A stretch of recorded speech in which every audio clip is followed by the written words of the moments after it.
going? It's that nerd Ryan here, and today we are reviewing John Wick Chapter 3, Parabellum. The only John Wick movie with a subcard. Everybody always makes fun of it.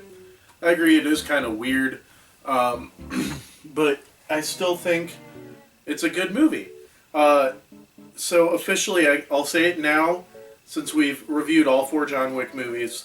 The second one's my favorite, followed by the first, and this one and the fourth one are tied for last place.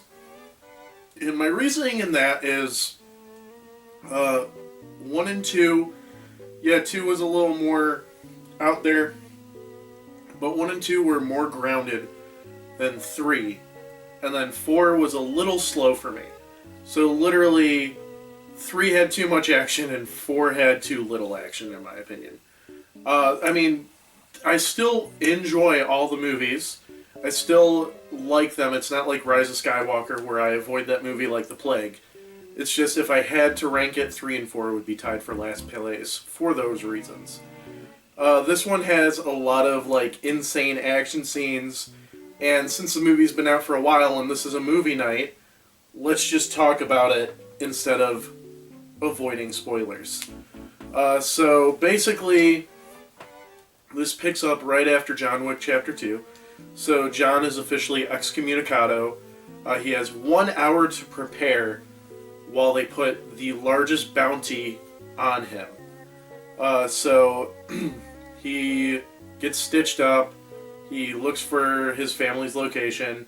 He gets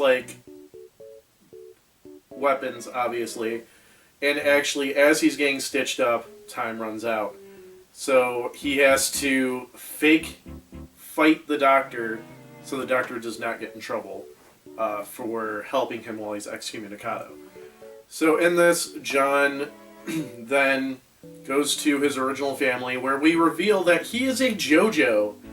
He is Jordani Janovic is his full name, thus being a JoJo.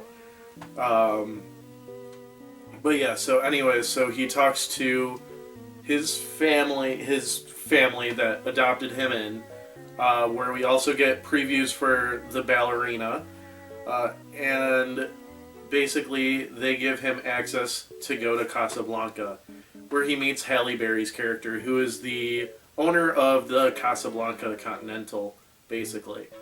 They decide that she owes him a debt, so he decides to use that to get in to talk to the maker of the coins as well as the blood packs. In that, he discusses that he'd have to talk to the one above the high table to get expunged, and that basically they're going to try to kill him. Also, I do want to just do a little aside. There is a adjudicator who's basically the main villain. She hires Japanese assassins to go after John. The head one is a big fan of John. She's also basically trying to see if the Continental in New York should stay open. That basically all this is Winston's fault. So they're sending people after John to try to kill him. Anyways, back to Casablanca.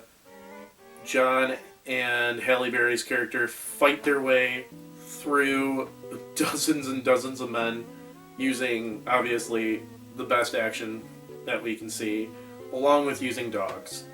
They then go to the desert where the man at above the high table is, and she leaves John to wander the desert himself. John wanders for a while until he's almost dead, and the man finds him and makes him cut off his ring finger that also has his wedding band on it, and swear his allegiance back to the high table. And to get his bounty off of him, he has to kill Winston. So they basically make it where the Continental business can be done on, and John goes chasing after Winston, only to decide not to kill him. So now we have a final standoff between High Table Hitman and John and Charon as Winston sits in the bunker, and John ends up fighting the fan. The Adjudicator actually does not get killed. I forgot about that. I thought she did for whatever reason.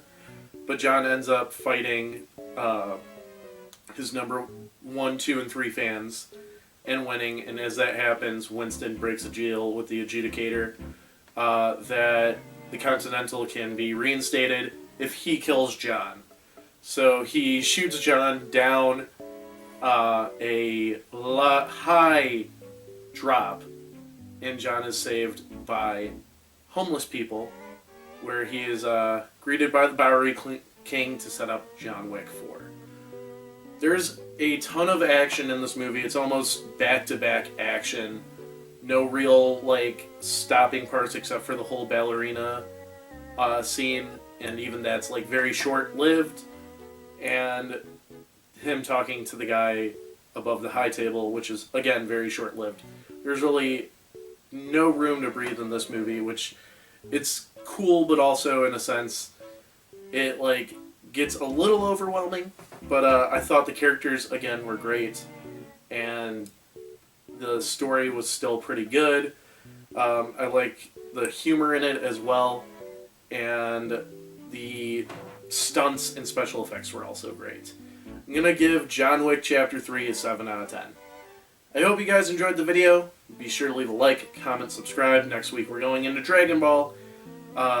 And thank you guys for watching. Have an amazing day. It's that Nerd Ryan, signing off.